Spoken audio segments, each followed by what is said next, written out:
Now the first thing we're going to do is open up Terminal, and inside Terminal we're going to navigate to our desktop.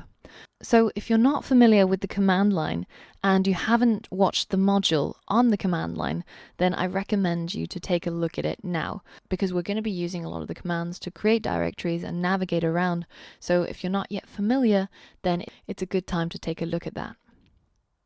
So the first thing I'm going to do is I'm going to cd into my desktop. And here I'm going to create a new directory called story. Then I'm going to cd into this story directory. And if I show you with ls, you can see that it's completely empty. And similarly, inside Finder, I can show you the same thing. So let's go ahead and create some text files. So I'm going to use touch to create a file called chapter1.txt. And then I'm going to open chapter1.txt. And you can either do this by simply writing open, and it'll open it inside the default application, which is TextEdit on a Mac. Alternatively, you can use a text editor within the terminal, for example, Vim. Now, this is only for people who are really familiar with this, so it's totally up to you what you decide to use. But if you are not familiar with using terminal-based editors, then it's probably a good idea to just stick with the open command and use TextEdit. So let's go ahead and open chapter 1, and let's write something inside, shall we? Okay, so there's my masterpiece done. I'm going to go ahead and hit save, and I'm going to quit TextEdit. So that was our first chapter done. So now let's create a Git local repository and start tracking some of these file changes. So to initialize Git, we simply write git init. And as you can see, it's initialized an empty Git repository inside the story directory. Now, if you have a look inside Finder, you actually can't see this .git at all. But as we learned before, if you use ls-a, you can see all the hidden files, and you can see that .git is right there. And it's going to be used to track all your changes, to commit your changes, and to perform version control.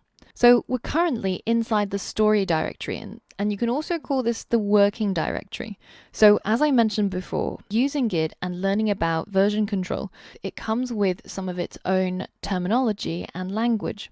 So I'm going to try and debunk and simplify a lot of these terms that you'll come across, just so that we can all be on the same page and we all understand what's going on. So currently, we are inside the working directory, which is the story directory. And here, in order to start tracking the changes of my files, for example, chapter1.txt, then I need to add this file to what's called a staging area. And that is basically an intermediate place where you can pick and choose which files inside your working directory that you want to commit. So to see what's currently inside your staging area, you can use the git status command. And it shows you that there are untracked files which will be shown in red. And this is something that's simply inside your working directory, so inside here, but it's not yet in the staging area. So in order to add it to the staging area and to start tracking changes in it, then we have to use the command git add. So we're going to type git add, and we're going to type the file name. So in this case, it's chapter1.txt. So go ahead and hit enter. And then if we try using git status again, you can see that that file has been added as a new file, and it is now green. So this is now in the staging area, and it's ready to be committed. So let's go ahead and commit this under version control. So the command is git commit, and I'm going to use the -m flag to add a commit message. So the commit message is really, really important. It's something that helps you keep track of what changes you have made in each commit. So when you create a new save point, you want to be as explicit as possible about what changes were made between the last save point and this current save point. So for our initial commit, we can use something very simple like initial commit. And this shows that this is our starting point. Alternatively, if you want to be slightly more specific, because in our case, we've actually completed chapter 1. So you can write complete chapter 1. Now, the thing that you'll realize is that usually with commit messages, they are written in the present tense, and this is the best practice. So whereas it would probably make more sense, I guess at least in my head anyways, to write completed chapter 1 as this save point, it's actually by convention that you should always use the present tense. So it's like you are doing it now. You're submitting your changes now. So let's go ahead and hit enter to make our first commit. And you can see what commits you have made by using the git log command. So you can see that this commit was made at this time by this person, and it also has a hash, and this hash uniquely identifies this particular commit. And then right at the end you see this commit message of what this save point was all about. So now I'm going to go ahead and create 2 more chapters. So let's just create chapter 2.text and chapter 3.text. And now we have 3 chapters, and I'm going to go in and change some of these text files. So let's say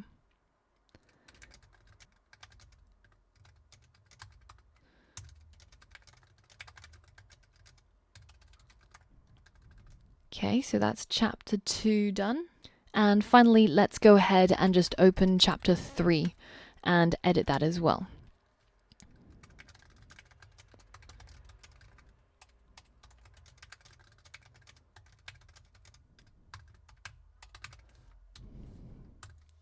Alright, so all 3 files have been changed, and over here in Finder you can actually get a quick peek at what the contents are, which is going to be really useful for me to be able to demonstrate to you what Git is doing behind the background. So now let's go ahead and add these 2 new files to our staging area. So again, if we use git status, you can see that there's 2 files that are untracked, which are only in the working directory and not yet inside the staging area. So we can put it into the staging area by simply adding each of them as we did before, git add, and writing something like chapter 2.text and then doing git add chapter 3.text.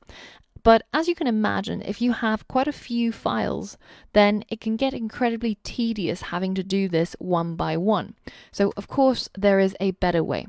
So instead of adding these files one by one, we can actually simply just say git add and then use the dot to specify everything inside this current directory. So everything inside the story directory. So now if I go ahead and hit enter, and then let's go to git status again, you can see that there's 2 new files that have been added to the staging area. And now we're going to commit those 2 files to a new commit, to a new save point. And you know what to do. If you're following along with me, go ahead and give it a go. Alright, so how was that? If you remember, the command is git commit, and we're going to use the M flag to specify a commit message, and we're going to write a message that is in the present tense. So let's say complete chapter 2 and 3. So that's everything I've done between the initial commit and this commit. The only difference is the fact that I've completed now chapter 2 and chapter 3. So let's go ahead and hit enter.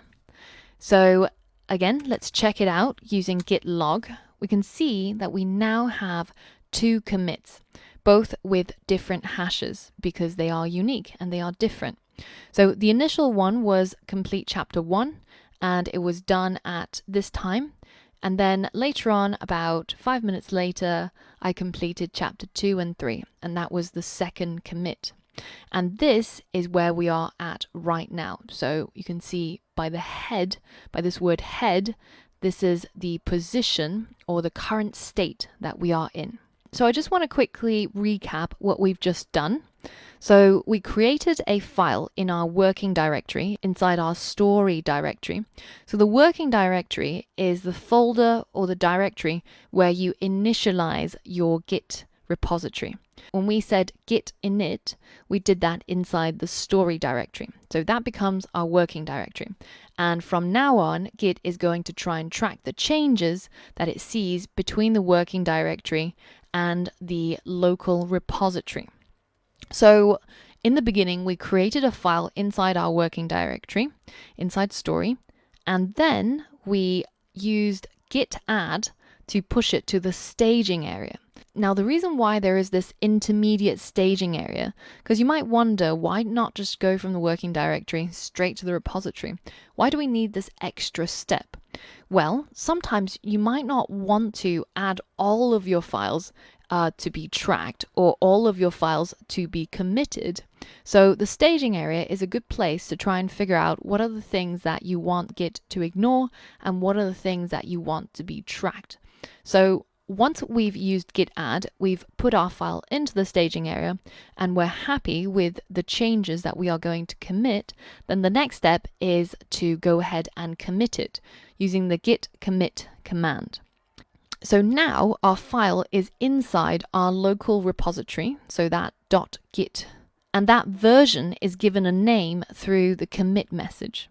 So that means that even if we've messed up our file, we can still use the last version that's under version control, and we can use a special command called git checkout to revert back or roll back to the last position in our local repository. So let me show you what that looks like in the command line and how we would do that in practice. So at the moment, I've got 3 nicely written chapters, and I have a feeling my book is going to be a big seller. So now let's say that I have been working on chapter 3 and I have completely messed everything up and just, fell asleep on my keyboard. And I happen to have saved my file. And now if you have a look at it, it's now just mumbo jumbo and I've ruined my masterpiece. But fear not, because we have version control and we have Git enabled. So we have nothing to worry about. I can actually revert the changes that I've made locally in my working directory. So at this point, you can use git status to see that we have modifications in our chapter3.txt file that have not yet been committed or added to the staging area. So if we wanted to, we can actually revert this back to its previous glory. But before we do that, we can use a git command to check out what are the differences between the current version of chapter 3 and the last save point in our Git repository. So to do that, you can use the command git diff, so the difference, and we'll give it the chapter 3 file name. And if you hit enter, you can see that this is the part that was deleted, so the part in red. And then this was the part that was added, which is our gobbledygook. So now, if I've looked at these differences, it might just be that, there's only a few mistakes in my new version of chapter 3, and I just want to maybe copy some things over or have a look at how I did certain things previously and change my current file. But other times it might be that, it's just you want to torch the new file. You just don't want anything to do with it and you would much rather roll back to the previous version. So if you want to do that, then there is a command called git checkout that is going to be really, really useful for you. So git checkout, and then we're going to specify the name of the file that we want to check out, which is chapter3.txt. And if you just watch over here, which is the preview of the current version of chapter3.txt, once I hit enter on this command, that basically asks to roll back this chapter 3 to the last version that was committed in our local repository. So if I hit enter, you can see that almost immediately my chapter 3 has been restored to its previous glorious state. And this is the version of chapter 3 at the last checkpoint at which I committed it. So that was this one, which is completed chapter 2 and 3. So whereas in this lesson, we've looked mostly at local implementations of Git, so saving these versions on our computer locally, in the next lesson, I'm going to talk about GitHub and creating remote repositories. So I'll see you there.